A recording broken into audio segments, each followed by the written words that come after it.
What's up, guys? This is Matt from Team Shenanigans here. Today I'm going to give you a deck profile of my Adil Diablos Ancient World deck. This is pretty much exactly the build that I used back in Springfest to win the Atlanta tournament, but there are just a few little changes. So I'm going to start out with my buddy, Adil Diablos. Kind of can't run the deck without him. Deck's bad. It's kind of important. So, you know, his skill, pay 3 gauge and put the top 2 cards of your deck into a soul to call him.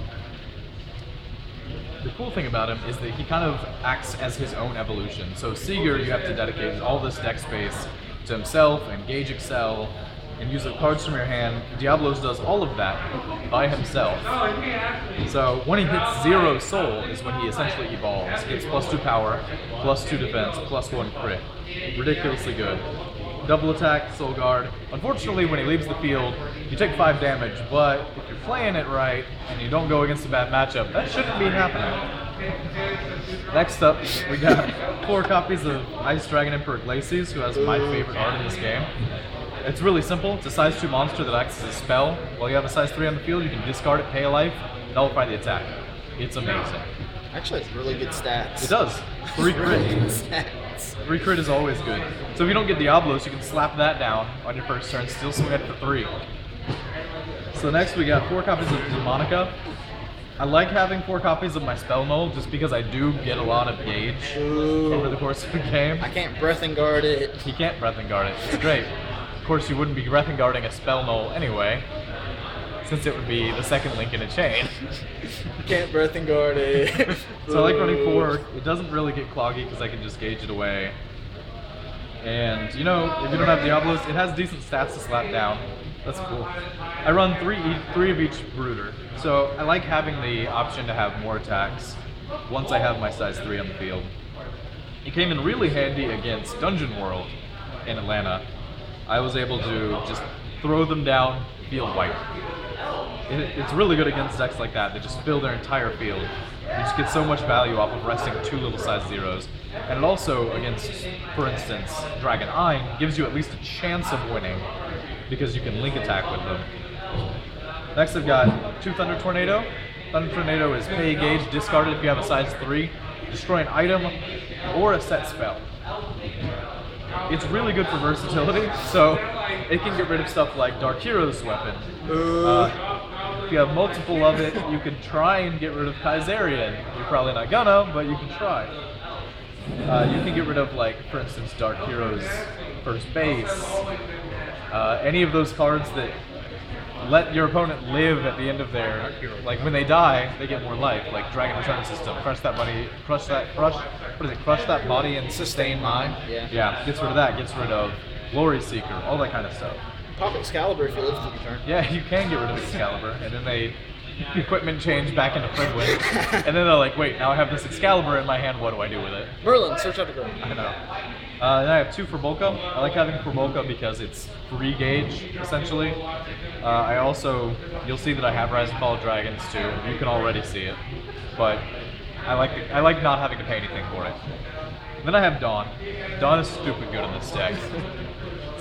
I love just throwing him into my gauge turn 1, paying him to get Diablos out, or my favorite, getting him into Diablos' soul. So the second he hits the drop zone, you're going to have at least 3 attacks per turn. You're going to bring him back because life is a very flexible resource in this deck. You don't really have to worry about running out unless you're playing something with really heavy penetrate, in which case you have ways to mitigate that. Next we have 4 Divine Dragon Creation. You kind of don't run this deck without 4 Divine Dragon Creation. Pay 2 life, draw 2 cards is stupid because, again, flexibility of life. Life is a resource, not a lose condition. Every game, open that, play it, play it. I'm like, I hate my life. And then I either have this or this. He played that turn 1 and I nullified 2 damage for free. But yes, Divine Dragon Creation is amazing because, again, life is not a lose condition. Life is a resource in this deck. Life is essentially gauge. Next we have Dragon Emperor Legend, which is similarly a very good resource. It's free. It's free gauge, it's free life, it's free draw. So good. Like, it doesn't even, it's not like Kosher where you need 2 wizards or anything like that. It's just do it. So if they nullify it, awesome, cool. You lost a card. Whoop de frickin' do. Next we got four Makers of a Great Dragon. This is the card that makes this deck playable. Like, without this, you have all this draw power. You have 4 of this. A lot of times, like, this adds 4 copies of your buddy to your deck. Consistency is amazing. And yeah, sometimes you're still not going to get it right away, but having 4 more of your buddy in your deck is kind of really good. Yeah. I have 4 copies of Wrath Trigger. Wrath Trigger is one of your main ways of saving Diablos. It's so good because not only does it stop the removal, 1 removal after it's played, it also gives it counterattack for the turn. So if your opponent has 2 attacks to get rid of it, you activate Wrath Trigger on the first one. Okay, I'm not destroyed. Destroy your monster. They attack into you. Okay, I'll lose a soul. Counterattack, destroy another monster. It's so good. And it's all for 1 gauge, 1 life, which is nothing really in this deck. Next up, we got 3 Dragon Thunder. Destroys something counter speed for free that has 2,000 or less power or defense. That's just really good because a lot of decks run things with weak stats in one area or another. One of the big things in this right now is you either have monsters with really good abilities that have kind of low stats, or you have something with like a really high attack stat that then has really low defense. All of those are targetable by Dragon Thunder. I don't run a full 4 because there are more and more decks that are kind of moving away from it. It's harder to hit things in, say, Dark Heroes with Dragon Thunder. Then I've got 3 copies of 100 Demon Sorcery. This card is a godsend for this deck. Pay gauge, counter speed, destroy a size 1 or less monster on the opponent's field, gain a life. So it pops any size 1 or lower that could become a problem to you. So okay, it can't be hit by Dragon Thunder, kill it anyway. And it is really valuable for the same reason that Dragon Emperor Legend is. That passive life gain is vital in this deck.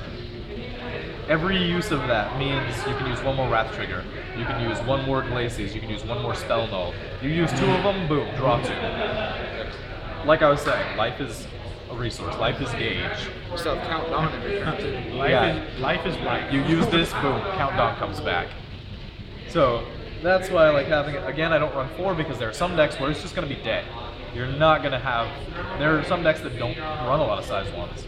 They just don't care. Then we got Dragon Outlaw over here. 3 of that as well. That's the classic +3/+3 counterattack for Dragon Lords. It's just good because sometimes they'll call something like, say, Dark Heroes are called Schwartz, or you can have Brave Machines called Kaiserian, and you're just like, and Oberon. Oberon's a big deal. This helps you kill him. They think they're safe, and they're like, okay, I'll attack you. They're just out of range, or just in range for you to deal some serious hurt on them. Last 2 cards in the deck, Rise and Fall of Dragons. Pay 2 life, gauge 4. Gauge 4 as a counter speed. So, you know, Hyper Energy is amazing in Hero World, especially, say, like, superheroes and Brave Machines, because the gauge 4 is just a ridiculous advantage gain. That's so many more cards you can play. Suddenly you go from being able to play 1 Wrath Trigger to a Wrath Trigger and a Spell Null and destroy size 1. It's just dumb.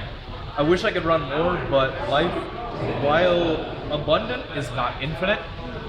And you can run out of it pretty quickly if you have to use, say, like Divine Dragon Creation and Makings of a Great Dragon right at the beginning of the game, starting out with 6 life. Of course, then you have 20 again, but... And you still got Fulbolka. And Fulbolka is amazing. I run 2 of him because, like I said, he's free. He doesn't cost that 2 life. He's 0 crit, but he's also hilarious to throw down if you don't have Diablos, because he still has 4k power, 5k defense. So you can still, like, Dragon Outlaw, Wrath Trigger, and kill things, and it's great. So, really, I think the only changes I made from Atlanta were taking out a Dragon Outlaw, taking out a Dragon Thunder, and 2 other cards to fit in a 3rd 100 Demon Sorcery and a Dawn. I don't remember what the other 2 were. Maybe a Fulbolka. Yeah, I think it was a Fulbolka and a Thunder Tornado. I side the other 2 Thunder Tornadoes because they're good. So, this deck's really good. It has a few bad matchups right now because you've got Brave Machines, you've got Dark Heroes, you've got any Darkness Dragon World deck you go against is gonna run Greybard if they know what they're doing, and that card just brutalizes Adil Diablos. So, you know, they're maybe not the best idea to run Dragon Lords right now, but Hey. there will come a time. Yeah, it had its run. It had its run. So, thank you guys for watching this. Hope you really enjoyed it. Like, comment, subscribe to me, to this beautiful face, to that finger that flew into the screen. We'll see you later. All right. Thanks for watching, guys.